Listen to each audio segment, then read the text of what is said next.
Everyone, welcome to our channel smart study with AB expert. So everyone, आज मैं आपके लिए लेके आई हूँ BGC 131 जो कि हमारा है इंग्लिश का कोड। तो इसमें हम जानेंगे मोस्ट इंपॉर्टेंट क्वेश्चंस को, साथ के साथ एग्जाम पैटर्न को और प्रीवियस ईयर के क्वेश्चन पेपर को भी हम देखेंगे और सोल्व के साथ देखेंगे, यानी कि जानेंगे किसका क्या आंसर होगा, किस तरीके से करना होता है, क्या होता है। ठीक, तो हर अच्छे से हर चीज़ को हम जानेंगे। तो वीडियो को कंप्लीट देखना। अगर आप इस वीडियो पर आए हो तो ये वीडियो आपके लिए मोस्ट इंपॉर्टेंट है। आपके पास ये कोड है तो वीडियो को गलती से भी स्किप ना करें, बिकॉज ये वीडियो आपके एग्जाम के पॉइंट ऑफ व्यू से मोस्ट इंपॉर्टेंट रहने वाला है। ओके, तो चलिए स्टार्ट करते हैं। देखिए, BGC 131 जो हमारा इंग्लिश का कोड है, इसका बुक का नाम क्या है? बुक का नाम हमारा इंडिविजुअल एंड सोसाइटी। ओके, तो देखिए, इसमें आपको जरूरी नहीं है कि आप पूरा बुक ही पढ़ना जरूरी है। आप ये जो 100 मार्क्स के पेपर आते हैं तो इसमें जरूरी नहीं है कि आप पूरा बुक आराम से पढ़ रहे हो, ऐसा नहीं है। इसमें मोस्टली देखा जाता है कि ग्रामर रिलेटेड भी आता है। तो आपको क्या करना है कि आप क्वेश्चन पेपर को ही उठा के, पिछले साल के सारे क्वेश्चन पेपर को उठा के अगर सोल्व कर लोगे तब भी आपकी अच्छी खासी तैयारी हो जाएगी। ओके, तो चलिए देखते हैं। देखिए, सबसे पहले जानना क्या जरूरी होता है कि एग्जाम पैटर्न क्या होता है, यानी कि क्वेश्चन पैटर्न क्या होता है, क्वेश्चन पेपर किस तरीके का आता है, ये इंपॉर्टेंट होता है जानना। तो देखिए, यहाँ पे क्वेश्चन पेपर मैं आपके सामने लेके आई हूँ। BGC 131 इंडिविजुअल सोसाइटी जो है, ये उसका क्वेश्चन पेपर है। तो देखिए, टाइम पीरियड क्या होता है एग्जाम का टाइम पीरियड होता है, यानी कि आपको एग्जाम करके कंप्लीट कब तक देना है, 3 घंटे के अंदर में, यानी कि 3 आवर का टाइम पीरियड होता है। ओके, 3 आवर का होता है एग्जाम ये हमारा। एंड साथ के साथ ये जो मैक्सिमम मार्क्स होते हैं वो कितने होते हैं, 100 मार्क्स, यानी कि 100 मार्क्स के एग्जाम होते हैं। ओके, नोट में क्या लिखा है? नोट इंपॉर्टेंट होता है हर एक पेपर में, आप नोट जरूर पढ़ा करो, क्योंकि किसी किसी नोट में क्या लिखा होता है कि आपको सिर्फ इतने क्वेश्चन करने हैं या फिर उतने करने हैं, बट आप क्या कर देते हो, सारे क्वेश्चन कर देते हो, जिससे कि आपके फिर मार्क्स भी कट जाते हैं।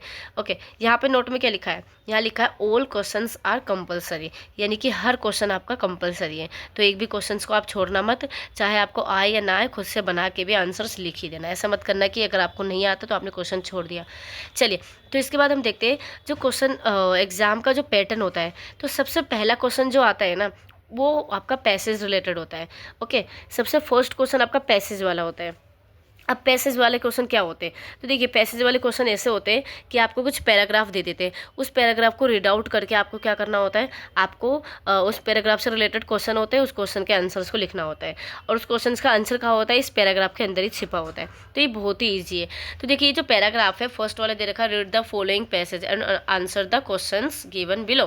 तो इसका मतलब है कि यहाँ पे बोला गया है कि इस पैसेज को रीड करो, देन आफ्टर आपको क्या करना है, आंसर लिखने हैं। Okay, firstly you have to read the following passage. Okay, आपको जो भी दिए हुए पैसेज है उसको आपको क्या करना है, रीड करना है, then after you have to give answer. Okay, तो यहाँ पे ये बोला गया है, यानी कि इसमें बताया गया है कि आपको पैसेज को रीड करके आंसर लिखने हैं दिए गए क्वेश्चन के। तो देखिए, जो पैसेज है वो कितना बड़ा है, देखिए यहाँ पे ये पैसेज यहाँ से लेके ये जो आपको वाटर मार्क दिख रहा है, तो इस वाटर मार्क को इग्नोर करना, बिकॉज विदाउट वाटर मार्क मुझे अभी PDF मिला नहीं, तो इसलिए मैंने ये वाले PDF उठा लिए, जल्दी में अब देख रही हूँ मैं आपको पढ़ाते टाइम। तो चलिए, कोई नहीं, इग्नोर इट, ये वाटर मार्क मेरा नहीं है। चलिए, ये जो पैसेज है, देख रहे हो आप, पैसेज कहाँ तक है, ये पैसेज हमारा कंप्लीट हुआ। तो ये सारा पैसेज था। तो इन सब पैसेजेस को आपको पढ़ के, सारे पैसेज को पढ़ के देन आफ्टर क्या करना है, इसके आंसर्स को देने हैं। बट मैं आपको एक अलग ट्रिक बताऊंगी। इसमें क्या बोलते हैं इस क्वेश्चन में कि पहले आपको क्या करना है, पैसेज को पढ़ना है, देन क्वेश्चन का आंसर देना है। बट मैं आपको बोलूँगी कि आप पैसेज को बिल्कुल ना पढ़ें। ओके, क्या ना करें, पैसेज को बिल्कुल ना पढ़ें। ओके, नहीं पढ़ना आपको तो नहीं पढ़ना, बिकॉज अगर आप पढ़ने बैठ गए तो आपका सारा टाइम पढ़ने में ही वेस्ट हो जाएगा। इसलिए आपको तो करना क्या है? अब आप बोलोगे कि मैम तो करे क्या अगर पैसेज ना पढ़े तो देखिए, पैसेज को नहीं रीड आउट करना, आपको क्वेश्चंस को रीड आउट करना है। सबसे पहले आपको क्या करना है, क्वेश्चन रीड आउट करना है। आपने पहला क्वेश्चन रीड आउट किया, दूसरा क्वेश्चन रीड आउट किया, तीसरा क्या, जितने भी पैसेज रिलेटेड क्वेश्चंस है ना, इन सबको रीड आउट कर लो आराम से, टाइम निकाल के, ध्यान से। जब आपने क्वेश्चंस को पढ़ लिया, फिर आपको क्या करना है, फिर आपको जाके पैसेज पे क्या करना है, ढूंढना है। यानी कि आपको देखिए, यहाँ पे मैं एक बता देती हूँ। ये जैसे कि मान लो पहला क्वेश्चन यहाँ पे क्या दे रखा है, ये देखिए फर्स्ट वाला दे रखा है कि what was the experience that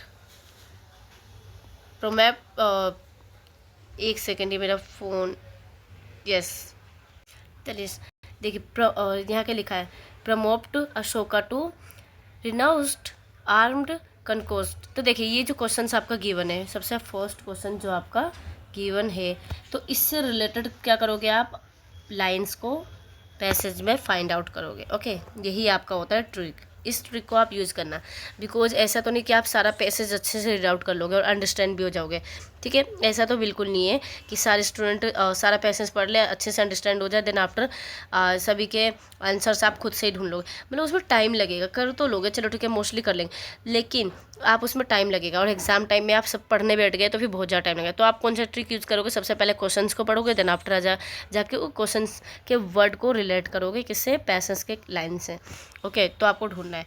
उसके बाद जो सेकंड क्वेश्चन है, तो सेकंड क्वेश्चन को ही पहले पढ़ोगे, फिर जाके पैसेज से ढूंढोगे। एक एक क्वेश्चन को पढ़ के फिर जाके पैसेज को आराम से देखोगे पैसेज में कि इससे रिलेटेड कुछ लाइन है या नहीं, और जहाँ लाइन होगी, फुल स्टॉप जहाँ लगा होगा वहीं तक आंसर्स कंप्लीट है, ओके। फुल स्टॉप तक कंप्लीट होता है। तो ये सारे पैसेज रिलेटेड क्वेश्चन है जितने भी आपको दिख रहे हैं। चलिए अब हम देखते हैं नेक्स्ट क्वेश्चन। देखिए ये है बी, फर्स्ट का बी है, ये भी पैसेज से रिलेटेड ही है, ओके। यहाँ क्या लिखा है, use the following word in sentence of your own. तो इसमें बोला गया है, इसका मतलब है कि इन क्वेश्चंस को आपको कैसे करना है, आपको इन जो गिवन वर्ड्स हैं, दिए हुए वर्ड्स हैं, इस वर्ड्स को यूज करके खुद से क्या करना है, सेंटेंसेस बनाने हैं, ओके। इन सभी वर्ड को यूज कर करके एक एक सेंटेंस बनाने हैं आपको। अब इन सब वर्ड का मीनिंग क्या है ये मैं आपको बता देती हूँ। जैसा कि आपने देखा कि रिसोल्व्ड, सबसे पहला क्या है, रिसोल्व्ड। तो रिसोल्व्ड का मतलब क्या होता है, रिसोल्व्ड का मतलब होता है कहीं ना कहीं सुधारना, यानी कि दोबारा से क्या करना, ठीक करना, ठीक है। रिसोल्व करना, सोल्व मतलब क्या होता है, सोल्व मतलब क्या होता है, ठीक करना, ठीक है। सोल्व करना, किसी चीज़ को, किसी प्रॉब्लम को सोल्व करना, समस्या को ख़त्म करना, प्रॉब्लम को ख़त्म करना, सोल्व करना, या फिर किसी चीज़ को सुधारना, तो उसे ही बोलते हैं दोबारा से सुधारना, रिसोल्व। तो देखिए इसका मतलब ये, तो इससे अगर सेंटेंसेस बनाना हुआ आपको तो किस तरीके से बनाओगे, सेंटेंस बनाओगे तो इस वर्ड का सबसे पहले मीनिंग जानना जरूरी है। देन उसके बाद क्या करना है, आपको फिर सेंटेंसेस बनाने हैं। तो हमें पता चल गया इस वर्ड का मतलब है सुधारना। अब हम बनाते हैं सेंटेंस। देखिए आप बना सकते हो द ब्रदर्स, ओके, या फिर the brothers, my brothers finally resolved their fight, ये भी बोल सकते हो। यानी कि मेरे भाई ने, फाइनली मेरे भाई ने अपनी लड़ाई को क्या कर लिया, यानी कि फाइनली मेरे भाइयों ने अपनी लड़ाई को सोल्व कर लिया, ठीक है, सुलझा लिया, यानी कि सुधार लिया, ये भी हो सकता है, ठीक है। या फिर आप बोल सकते हो कि my brothers finally resolve their matter, finally मेरे भाई ने अपने मैटर को क्या कर लिया, सोल्व कर लिया, ओके। ये भी हो सकता है। तो आप खुद से भी बना सकते हो सेंटेंस। चलिए नेक्स्ट हम देखते हैं, नेक्स्ट क्या है हमारा। देखिए नेक्स्ट है हमारे यहाँ पे बेनेवोलेंस है। तो इसका मीनिंग क्या होता है, बेनेवोलेंस का मतलब होता है भलाई, भलाई यानी कि किसी की भलाई, किसी भलाई जानते हो ना, जब हम किसी की भलाई करते हैं, इसका मतलब होता है भलाई। तो देखिए अब हम इससे रिलेटेड कुछ सेंटेंसेस बनाएंगे, यानी कि इसको यूज करके। तो किस तरीके से बना सकते हैं, तो देखिए हम बनाएंगे कि जब भी मैं जो भी करता हूँ, ठीक है, वो तुम्हारे भलाई के लिए ही करता हूँ, ये मान लो, ठीक है। मैं जो भी करता हूँ तुम्हारे भलाई के लिए करता हूँ। तो what ever I do it for your, ये वाला वर्ड आप यूज कर लोगे, बेनेवोलेंस, ठीक है, बेनेवोलेंस। ये थोड़ा इतना टफ क्यों है, ये प्रोनाउंसिएशन में इतना टफ इसलिए है बिकॉज ये एक ऐसा वोकेबलरी है जो कि पैसिव है। आपने पढ़ रखा होगा एक्टिव एंड पैसिव वोकेबलरी, जो कि मैंने पढ़ा भी रखा है, आप मेरी शॉर्ट वीडियो में पढ़ा रखा है, आप देख सकते हो। तो जो वोकेबलरी होता है ना, यानी कि सिमिलर वर्ड, एक वर्ड के ना बहुत सारे मीनिंग होते हैं और बहुत सारे मीनिंग का एक वर्ड भी होता है। तो आपने पढ़ रखा होगा एंटोनिम्स और सिनोनिम्स वर्ड, वो भी मैंने पढ़ा रखा है, आप देख सकते हो शॉर्ट वीडियोज़ में। तो देखिए, तो वही भलाई का ही इसमें क्या दे रखा है, यानी कि बहुत फ्रेजल वर्ड दे रखा है आपको, वोकेबलरी, पैसिव वोकेबलरी गिवन है यहाँ पे। चलिए अब हम नेक्स्ट देखते हैं, यहाँ पर थर्ड कौन सा है, थर्ड है हमारा एडवर्स यहाँ पे गिवन है। तो देखिए जो एडवर्स है इसका मीनिंग क्या होता है, एडवर्स का मीनिंग होता है हानिकारक, यानी कि बहुत ही ज़्यादा भयानक, खतरनाक, या फिर बेकार इफेक्ट पड़ने वाले, या फिर हानिकारक, ठीक है, बुरा इफेक्ट पड़ने वाला। तो हानिकारक का मतलब क्या होता है, बहुत ज़्यादा खतरनाक या नेगेटिव, ठीक है, यही होता है। तो इसमें हम कैसे बना सकते हैं, इसमें हम सेंटेंस बनाएंगे कि I have an adverse effect to the injection, यानी कि मान लो कि इंजेक्शन का इफेक्ट मेरे ऊपर क्या पड़ता है, बेकार पड़ता है या फिर पड़ा है। आई हैव लगा है तो देखिए मेरे ऊपर इंजेक्शन का इफेक्ट बहुत ही बेकार पड़ा है। मान लो सपोज किसी को इंजेक्शन दिया गया और उसके ऊपर इंजेक्शन का असर कैसा हो गया, गलत पड़ गया, ख़राब हो गया, यानी कि नेगेटिव इफेक्ट पड़ गया, तो उसे ही बोलते हैं, नेगेटिव इफेक्ट को हम बोलते हैं एडवर्स इफेक्ट, ओके। चलिए नेक्स्ट हम देखते हैं यहाँ पे क्या है, नेक्स्ट यहाँ पे पेरियोडिक। पेरियोडिक मीन्स क्या होता है? पेरियोडिक मीन्स होता है इसका, आप बोल सकते हो कि इस चीज़ को या तो देखिए पेरियोडिक जो है ना, ये भी एक फ्रेजल वर्ब्स है, तो इसको भी हम यूज करके क्या कर सकते हैं, हम सेंटेंसेस बना सकते हैं, और बनाना भी है, इसमें बोला गया है, ठीक है। तो देखिए आप बोल सकते हो कि there are periodic rumours of a reboot. Okay, इस तरीके से सेंटेंस बन गया। चलिए नेक्स्ट हमारा क्या है यहाँ पे, नेक्स्ट है रेफ्रैन। रिफ्रैन, ठीक है। रिफ्रैन का मतलब क्या होता है? स्टॉप, यानी कि रोकना। ओके, रिफ्रैन का मतलब होता है रोकना, किसी चीज़ को रोकना, तो रिफ्रैन कहलाता है। अब इसको यूज करके भी हमें क्या बनाना, सेंटेंसेस बनाने हैं। तो आप बना सकते हो कि I was going to make a joke. मैं एक जॉक बनाने जा रही थी, मेक जॉक्स बनाने जा रही थी, but I refrain. I was going to make a joke but I refrain, यानी कि पर मैं रुक गई। मैं एक जोक्स बनाने जा रही थी पर मैं रुक गई, ठीक है। मान लो कि कोई कॉमेडी जोक बनाने जा रहा था पर वो रुक गया, तो उसी में बोल देंगे रुकना को क्या बोलते हैं, रोकना या रुकना, उसे हम बोलते हैं रिफ्रेन। चलिए ये हमने देख लिया, जब हमने पूरे जितने भी वर्ड यहाँ पे गिवन है उसको देख लिया कि उसका मीनिंग क्या है, सारे सेंटेंसेस किस तरीके से बनेंगे। अब हम नेक्स्ट क्वेश्चन देखते हैं, मैच द वर्ड्स। यहाँ पे लिखा गया है, ये मैचिंग है, मैच द वर्ड्स या phrases in column A with their meaning in column B. यानी कि इसमें ना कॉलम ए को मैच करना है कॉलम बी से जिसका मीनिंग हो, मीनिंग को मैच कर करके। तो देखिए अब हम यहाँ पे देखते हैं कि जो कॉलम ए है, कॉलम ए क्या है, कॉलम ए में पहला वर्ड क्या लिखा हुआ है, फर्स्ट वर्ड पे ध्यान दीजिए। आपका लिखा है साइनोसियर ऑफ ऑल आइज, ठीक है। यहाँ लिखा है first cynosure of your of all eyes, इसका मतलब होता है आँखों का तारा, ठीक है। इसका मीनिंग क्या होता है, आँखों का तारा। तो इसको हम क्या करेंगे, इसको हम किससे मैच करेंगे, तो इसमें से हमें बिल्कुल सिमिलर वर्ड को इसमें फाइंड आउट करना पड़ेगा कॉलम बी में। ओके, कॉलम बी में हमें क्या करना पड़ेगा, बिल्कुल सिमिलर वर्ड को हमें फाइंड आउट करना होगा। तो देखिए सिमिलर वर्ड को फाइंड करना होगा, इसका मतलब क्या होता है, सबकी आंखों का तारा। ये हो गया हमारा सबकी आंखों का तारा। ओके, तो देखिए इसको, इसका मीनिंग अगर हम देखें तो फर्स्ट वाला कॉलम है सबकी आंखों का तारा, सिनोजियर ऑफ ऑल आइज। तो देखिए इसका होगा आपका ई। ये जो कॉलम बी में ई आपका गिवन है, something that strongly attract attention, यानी कि क्या है कि कुछ ऐसा जो कि सबको क्या कर लेता है, मोहित कर लेता है, यानी कि अपने तरफ ध्यान आकर्षित कर लेता है। तो आंखों का तारा और ध्यान आकर्षित करना, तो ये मैच खा रहा है। ओके, तो इससे आप क्या कर दोगे, मैच कर दोगे। ओके, नेक्स्ट आपका क्या है, नेक्स्ट आपका है conservation. Conservation, conservative. Conservative means क्या होता है, कंजर्वेटिव का मीनिंग होता है रूढ़िवादी, ठीक है। रूढ़िवादी जो होते हैं यानी कि पुरानी सोच वाले, तो उनको ही कंजर्वेटिव कहा जाता है।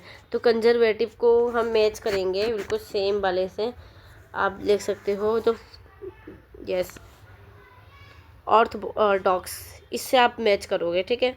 ऑर्थोडॉक्स, ये जो आपका डी दिख रहा है कॉलम बी में डी, इससे आप क्या करोगे, मैं आपको एक बार मार्क करके दिखा देती हूँ। देखिए मार्क करके एक बार दिखा देती हूँ, 1 मिनट। ये जो फर्स्ट वाला है, ठीक है, फर्स्ट वाले को किससे मैच करोगे, फर्स्ट वाले को मैच करोगे आप ई से। ओके वेट, फर्स्ट वाले को मैच करोगे आप ई से, एंड जो आपका कंजर्वेटिव है, कंजर्वेटिव को मैच करोगे आप डी से। ओके, कंजर्वेटिव को किसे करोगे, डी से करोगे। ओके, नेक्स्ट क्या है आपका, नेक्स्ट है आपका थर्ड आपका है ड्रॉप्ड। मैंने आपको दोनों समझा दिया मीनिंग। फर्स्ट वाले का आंखों का तारा, सबकी आंखों का तारा, जो कि किससे मैच हो गया है, जो हो गया आपका ई से। ई का मतलब क्या होता है, ई का मतलब होता है जो कि सबको अट्रैक्ट कर लेता हो, अपनी तरफ मोहित कर लेता हो, ठीक है वो। तो ये सबकी आंखों के तारे में क्या हो गया, मैच हो गया। सेकंड क्या है यहाँ पे, कंजर्वेटिव। कंजर्वेटिव का मतलब होता है रूढ़िवादी, और यहाँ पे जो ये वर्ड है, ये जो डी वर्ड है ऑर्थोडॉक्स, इसका मीनिंग भी क्या होता है, रूढ़िवादी। तो ये मिल गया दोनों। ओके, पुरानी सोच रखने वाले को बोलते हैं रूढ़िवादी। एंड थर्ड यहाँ पे आपका है ट्रॉप। ट्रॉप का मीनिंग क्या होता है, ट्रॉप का मीनिंग होता है मंडली, ठीक है। मंडली का मतलब किसी चीज़ का मंडल, मतलब कोई ग्रुप, कहीं ना कहीं ग्रुप को क्या करता है, शो करते हैं। तो मंडली का होगा आपका, आपका होगा यस, आपका यहाँ पे नीचे देखते हैं हम, ठीक है, और नीचे चलते हैं। Yes, something that strongly attract, ये तो हो चुका है, ये एफ वाला आपका होगा, ठीक है। ये जो एफ है आपका, ये आपका हो जाएगा किसका, मंडली का, यानी ट्रॉप का। ये आप इसमें मैच करोगे, ट्रॉप आपका कौन सा होगा, एफ होगा। ओके, याद रखना। देन लास्ट आपका क्या है, ट्रॉप का मतलब होता है मंडली। ओके, एंड मंडली आपका हो गया group of actors working together. जो क्या होता है, कुछ ऐसे एक्टर्स के ग्रुप होते हैं जो कि एक साथ काम करते हैं, तो वो मंडल बना लिए, कि मंडली हो गए वो। ठीक है, तो ये इसमें मैच होगा। ओके, नेक्स्ट हम देखते हैं। फिर यहाँ पे फिफ्थ है आपका यूलोजिस। यूलोजिस आपका हो गया, यूलोजिस का मतलब होता है, एक सेकेंड, यूलोजिस का मीनिंग आपका होता है कि प्रहार करना, अटैक करना। ठीक है, किसी पे। तो इसका आपका हो जाएगा यूलोजिस का, यस, ये जो लास्ट वाला है, लास्ट से स्टार्टिंग का, ये आपका हो जाएगा। ठीक है, ये आपका हो जाएगा। ओके, देखिए ये वाला आपका हो जाएगा। ओके, ये आपका किस हो जाएगा, यूलोजिज्म हो जाएगा, प्रहार करना। ये एक मूर्खता को दिखाता है, यानी कि एक किसको दिखाता है, सेंसलेस को दिखाता है। तो ये इसमें मैच होगा। देन इसके बाद क्या है आपका, यूलोजिस आपने देख लिया।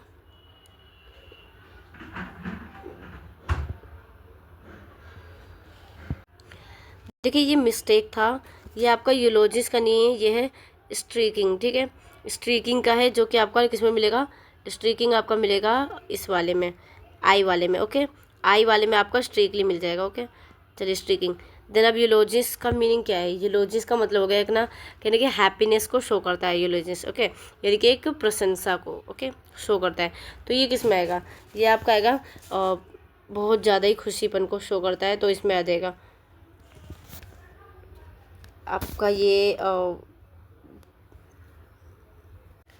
आपका आ जाएगा जी में। ओके, यूलोजिस आ जाएगा आपका जी में। ओके, जो कि है बहुत ज़्यादा ही खुशी होना, यानी कि इसका भी मतलब प्रशंसा हुआ, इसका भी मीनिंग प्रशंसा हुआ। ओके, नेक्स्ट हम देखते हैं। नेक्स्ट हमारा क्या है, प्रीमेबल। ये इसका क्या है, ये किस में आएगा, तो देखिए। एंड इसके बाद आपका गिवन है, ये जो आपका प्रीमेबल गिवन है। ठीक है, इसका मीनिंग होता है कहना कि आदिम, यानी कि आदिवासी के टाइम के पीरियड की बात की जा रही है।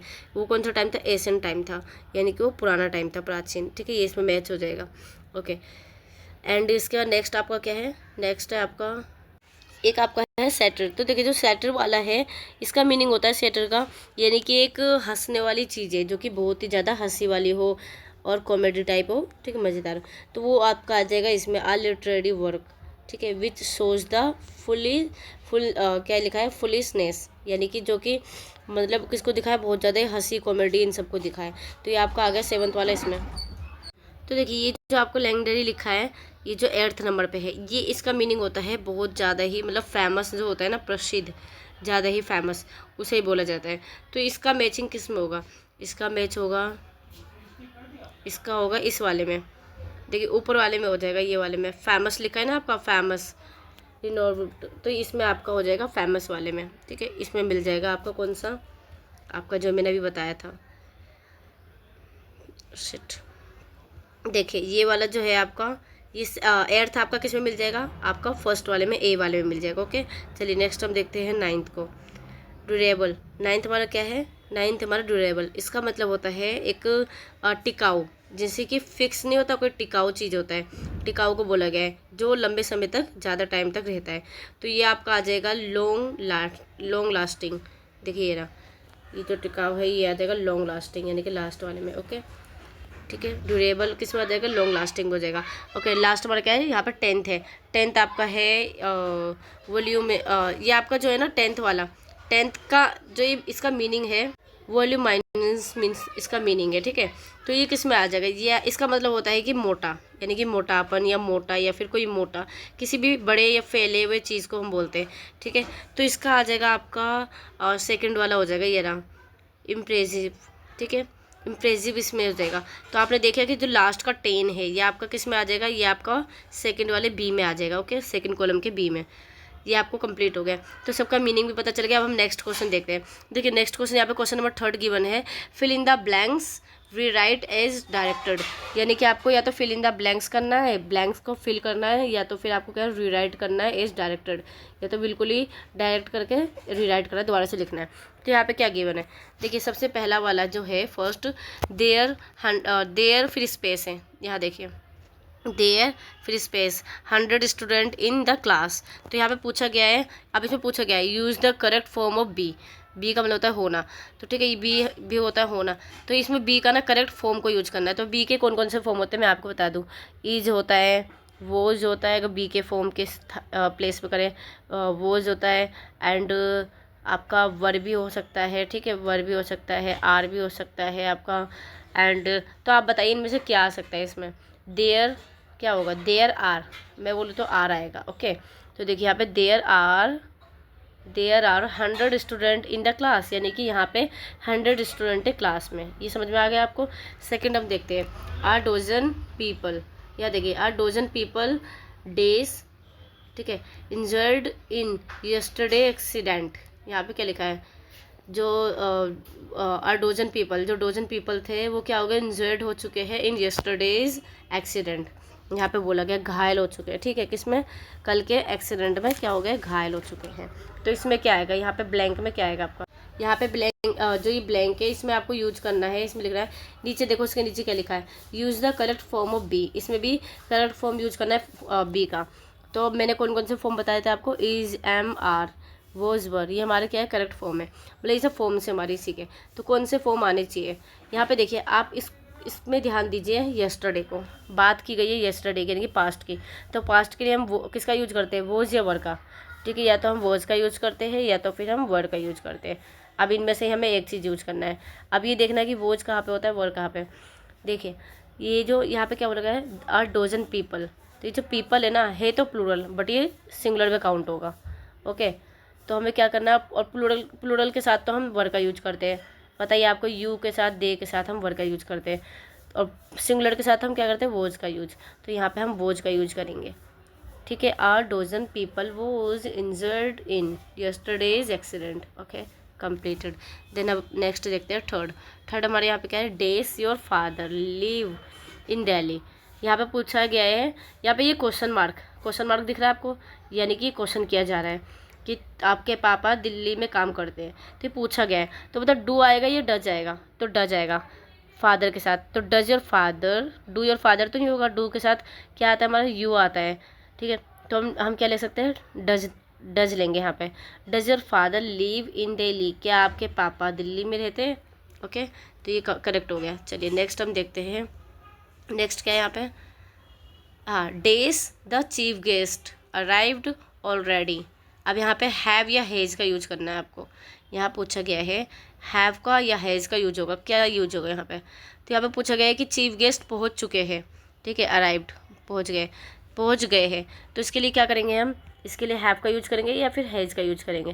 तो देखिए चीफ गेस्ट की बात की गई है, तो इसके लिए हम क्या करेंगे, कोई पर्टिकुलर नेम है ये, तो हैज़ का यूज करेंगे, has the chief guest arrived, ठीक है हैव नहीं आएगा, हैज़ आएगा, ठीक है has the chief guest arrived already. Okay चलिए नेक्स्ट हम देखते हैं, नेक्स्ट क्या है, वट वी, देन इसके बाद डेज दे रखा है, what we does is an intelligent approach to the issue.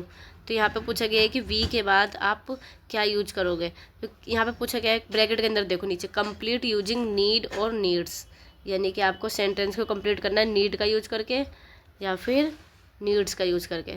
तो आप ही बताइए यहाँ पे किसका यूज होगा, वट वी नीड होगा या फिर वट वी नीड्स होगा। हमें ज़रूरत, आपको पता ही है एस या ई एस कब आता है, सिंगुलर के साथ अगर आपका सब्जेक्ट जो है वो सिंगुलर है तो उसके साथ एस आएगा या ई एस आएगा, अगर सब्जेक्ट प्लूरल है तो नीड आएगा। तो यहाँ पे वट वी नीड होगा आपका। Okay what we need is an intelligent approach to the issue. Okay need आएगा। चलिए नेक्स्ट हम देखते हैं, ये हो गया, even the poorest child has the right to.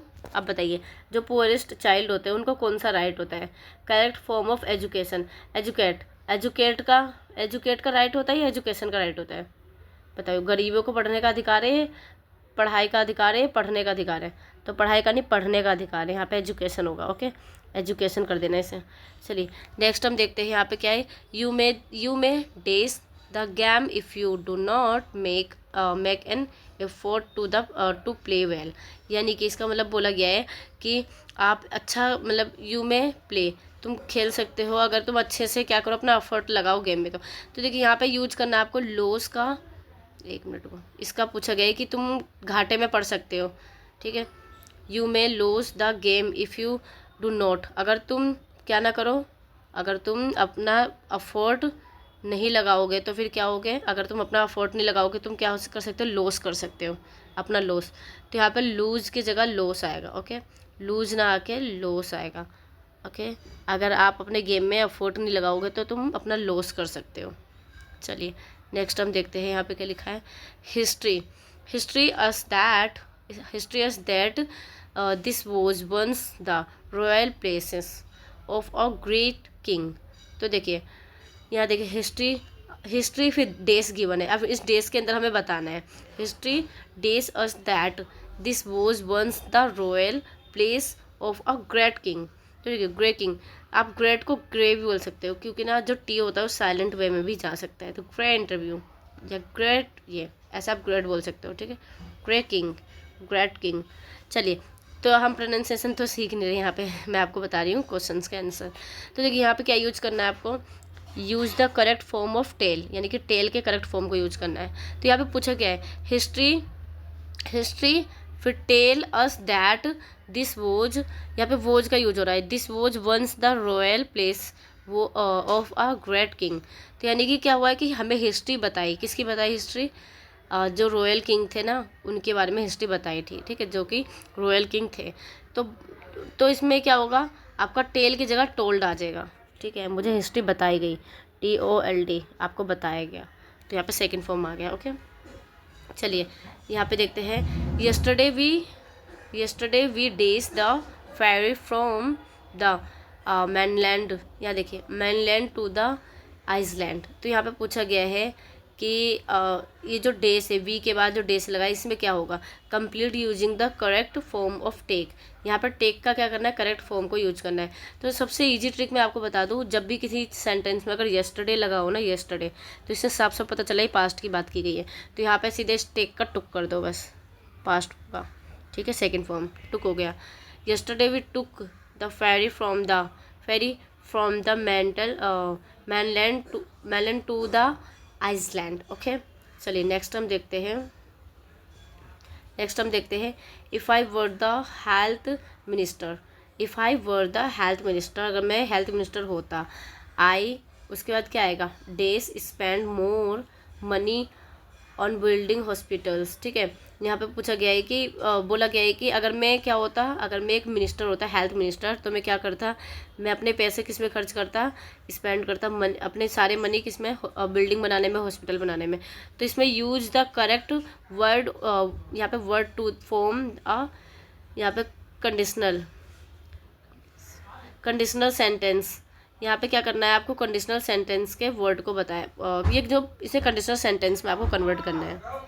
तो देखिए यहाँ पे बोला गया है कि कंडीशनल सेंटेंस में आप कौन सा ऐसे वर्ड को यूज करते हो जिससे क्या होता है, जिससे कि आप सेंटेंस को कंडीशनल बना सकते हो। तो कंडीशनल सेंटेंस का मीनिंग बता देती हूँ पहले मैं आपको, ये जो कंडीशनल सेंटेंस है इसका मीनिंग क्या होता है। तो देखिए कंडीशनल सेंटेंस का मतलब होता है ऐसी चीज़ें, इमेजिनरी सेंटेंस, जैसे कि अगर मैं ये होता तो वो करता, या फिर ये हो जाता है कि अगर तुम वहाँ नहीं जाते तो तुम ठीक होते, या फिर अगर तुम पढ़ लेते तो तुम सक्सेस हो जाते। ये हमारा क्या होगा, कंडीशनल सेंटेंस, अगर तुम ये कर लोगे तो वो कर लोगे, कोई भी चीज़ है कंडीशनल रख लेना, कंडीशन रखना, तो उसी को बोलते हैं। तो यहाँ पे क्या आया गया है, यहाँ पे बोला है if I were the health minister, अगर मैं हेल्थ मिनिस्टर होता तो मैं क्या करता, आई स्पेंड मोर मनी, मैं अपने ज़्यादातर पैसे ऑन बिल्डिंग हॉस्पिटल पे ही लगाता, ठीक है। तो क्या अब मैं करता, ये अगर हम कोई चीज़ इमेजिनरी करके बोलेंगे ना, अगर ये होता तो वो होता। तो देखिए कंडीशनल सेंटेंस के वर्ड को मैं आपको बता दूं क्या लगता है, एक मिनट यहाँ पे बता दूं, यहाँ पे वुड का यूज होगा आपका, would, I would spend more money on building hospital, ठीक है। मैं किस पे करता, मैं आगे किस पे खर्च करता, बिल्डिंग और हॉस्पिटल पे खर्च करता पैसे। चलिए नेक्स्ट हम देखते हैं द टीचर, यहाँ देखिए, the teacher encourages student days और हार्ड वर्किंग एंड सिंसियर। तो यहाँ पे बोला गया है जो टीचर होते हैं इनक्रेज करते हैं स्टूडेंट को, और यहाँ पे लिखा है डेज, फिर और हार्ड वर्किंग एंड सिंसियर। तो इसमें क्या आएगा, इसमें आपको ब्लैंक में आपको फिल करना है। तो देखिए जो टीचर होते हैं किसको एनकरेज करते हैं, कौन से स्टूडेंट को, हु, यहाँ पे हु आएगा, हु आर हार्ड वर्किंग, जो कि हार्ड वर्किंग करते हैं एंड सिंसियर होते हैं, तो उनको एनकरेज करते हैं। तो यहाँ पे आप क्या करोगे, हु लिखोगे, यहाँ पे हु आएगा, यहाँ पे देखो ब्रैकेट में गिवन है विच या दैट या हु, इनमें से कोई एक चीज़ यूज होगा। तो आपने किसको यूज किया, हु को। ओके चलिए नेक्स्ट हम देखते हैं। You must stop smoking, you must stop smoking, you will feel better. अब इसको हमें करना क्या है, यहाँ पे करना है री right is a conditional sentence, इसको दोबारा से लिखना है कंडीशनल सेंटेंस में। ठीक है, ये जो सेंटेंस है पूरा, इस सेंटेंस को हमें खुद की लैंग्वेज में कंडीशनल सेंटेंस में लिखना है, खुद बना के। तो देखिए यहाँ पे क्या बोला गया है, यू मस्ट स्टॉप स्मोकिंग, तुम्हें स्मोकिंग छोड़ देना चाहिए। यू विल फील बेटर, तुम बेटर फील करोगे अगर छोड़ दोगे तो। बट यहाँ पे करना है कि इसे कंडीशनल में बनाना है, तो यहाँ पे इफ़ का यूज होगा। इफ़ यू स्टॉप स्मोकिंग, हाँ इफ़ यू स्टॉप स्मोकिंग कर देना आप। ठीक है, इफ़ यू स्टॉप स्मोकिंग, ठीक है, स्मोकिंग लिख देना आप यहाँ पे, मैं स्पेलिंग नहीं लिख रही पूरा। फिर उसका लिखना है यू फील बेटर, विल को हटा देना आप, यू फील बेटर। ओके, अगर तुम स्मोकिंग को स्टॉप कर दोगे तो फिर बेटर फील करोगे। ठीक है, ये हो गया आपका कंडीशनल सेंटेंस। ओके चलिए अब नेक्स्ट देखते हैं हम। नेक्स्ट हमारा क्या है, beautiful dances were performed by the artist during the festival. इसको क्या करना है हमें, rewrite changing into active voice. देखिए ये ना पैसिव वॉइस में लिखा हुआ है, मोस्टली आपने क्या देखा होगा क्वेश्चन में, एक्टिव से पैसिव में चेंज करो, बट यहाँ पे क्या है पैसिव से एक्टिव में चेंज करना है। तो ये पैसिव वॉइस है। ब्यूटीफुल डांसेस, एक अच्छा डांस किया गया। ठीक है, वर परफॉर्म्ड, एक अच्छा डांस परफॉर्म्ड किया गया बाय द आर्टिस्ट के द्वारा, द फेस्टिवल, ठीक है, ड्यूरिंग द फेस्टिवल, यानी कि फेस्टिवल के दौरान। ओके, तो ये इसको हमें क्या करना है, इसे हमें चेंज करना है एक्टिव में। तो एक्टिव में कैसे करेंगे, हम लास्ट वाले को पहले में ले आएंगे, द आर्टिकल, ठीक है, हाँ द आर्टिकल, बस ड्यूरिंग हटा देना, द आर्टिकल लिखोगे पहले, the article performed beautiful dance. ठीक है, the article performed beautiful dance, okay, during the festival, ये आपका हो जाएगा एक्टिव सेंटेंस। ओके, ये आपका हुआ। चलिए नेक्स्ट हम देखते हैं, ये कंप्लीट हुआ। उसके बाद ये हमारा लास्ट वाक्य है, यस ये रहा। इसके बाद क्या है, the director called off the meeting, जो डायरेक्टर है उसने कॉल्ड ऑफ कर दिया मीटिंग को। ओके, तो इसको हमें क्या करना है, rewrite changing into passive voice, इसे हमें पैसिव वॉइस में चेंज करना है, उसे हमें एक्टिव में करना था, इसे पैसिव में। तो देखिए कैसे करेंगे हम, पैसिव में कैसे करेंगे, सब्जेक्ट हमारा ऑब्जेक्ट बन जाएगा, द मीटिंग। ओके, पहले द मीटिंग आ जाएगा, the meeting called off by the director. Okay, the meeting, फिर कॉल्ड ऑफ लिख दोगे, फिर लिखोगे बाय लिखोगे, फिर द डायरेक्टर। ओके, समझ रहे हो आप, इस तरीके से लिखोगे आप एक्टिव से पैसिव में। देखिए एक्टिव से पैसिव में चेंज कैसे करते हैं, एक्टिव से पैसिव में चेंज करते हैं हम, सब्जेक्ट को ऑब्जेक्ट बना देते हैं, ऑब्जेक्ट को सब्जेक्ट बनाते हैं, और सब्जेक्ट के साथ हम क्या लाते हैं, बाय का यूज करते हैं। ओके, समझ गए हो गया आप। चलिए नेक्स्ट देखते हैं हम। नेक्स्ट क्या है, यहाँ पे लिखा है Himalayas are the highest mountain in Asia. कौन सा जो हिमालयज है, ठीक है, हिमालयज, तो हिमालयज क्या है, वो एक हाईएस्ट माउंटेन है इन एशिया में। एशिया में सबसे बड़ा क्या है, बहुत ही बड़ा, बहुत ही ऊंचा, हाईएस्ट क्या है, ऊंचा माउंटेन है एशिया में। तो यहाँ पे हिमालय के साथ क्या आएगा, यहाँ पे क्या पूछा गया है, देखिए इसमें देखिए, complete using the correct articles, यहाँ पे आर्टिकल्स का यूज करना है। आर्टिकल क्या होता है हमारा, ए, एन एंड द, ये हमारा आर्टिकल्स होते हैं, तो इन आर्टिकल्स को यूज करना है आपको। तो देखिए कौन से आर्टिकल्स यहाँ पे आएंगे, हिमालय के साथ क्या आता है, ए आएगा, एन आएगा या फिर द आएगा।